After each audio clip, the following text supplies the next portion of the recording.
Another piece of this puzzle I want to make sure we address is the food stamps, or now SNAP, and how this ties into processed foods and people with lower income having access to good quality food. Yeah, so there's direct subsidies, but there's two other big windows that I look at of what distorts the food market. So SNAP, formerly food stamps, 15% of the American people depend on for their nutrition. It's the Supplemental Nutrition Assistance Program.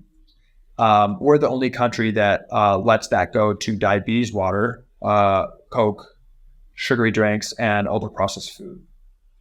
So the number one item purchased on SNAP is soda and sugary drinks. 10% of all food stamp dollars go to diabetes water, sugar water. 70% of food stamps, SNAP, go to ultra-processed food. So that's heavy lobbying. I helped Coke lobby for that.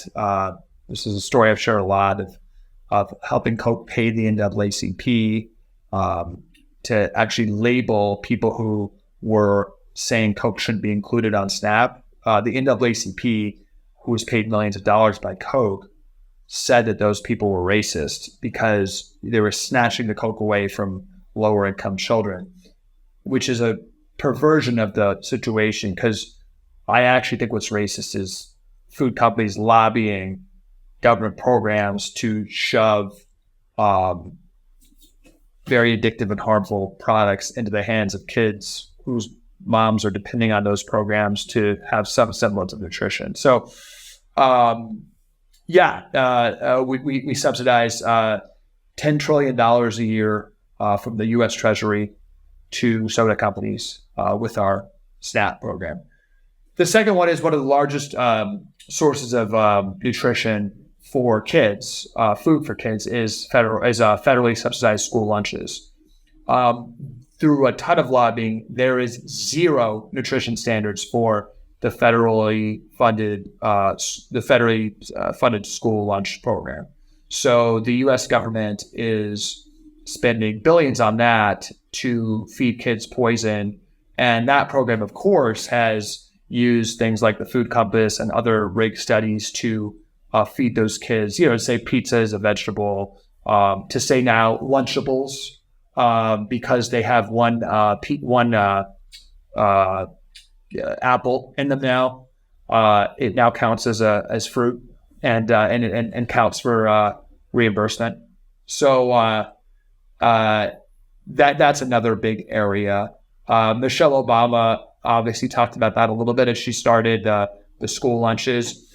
She was immediately pressured by big food companies. John Kerry's family, who started Kraft Heinz, personally lobbied her. She dropped the talk about school lunches and moved to exercise, and ended up partnering with processed food companies and Kraft and others to put exercise as the reason kids are obese, which is important, but not the first issue, obviously. She was actually right to start with the school lunches. Actually, it is I believe a massive, as we talked about, financial issue and a national security issue, because kids are not even able to join the military. So I think it should next time be the president, the Secretary of the Treasury, and the Secretary of Defense demanding that we get our school lunches under control. In France, every daycare in the country is overseen, their diet is overseen by the government.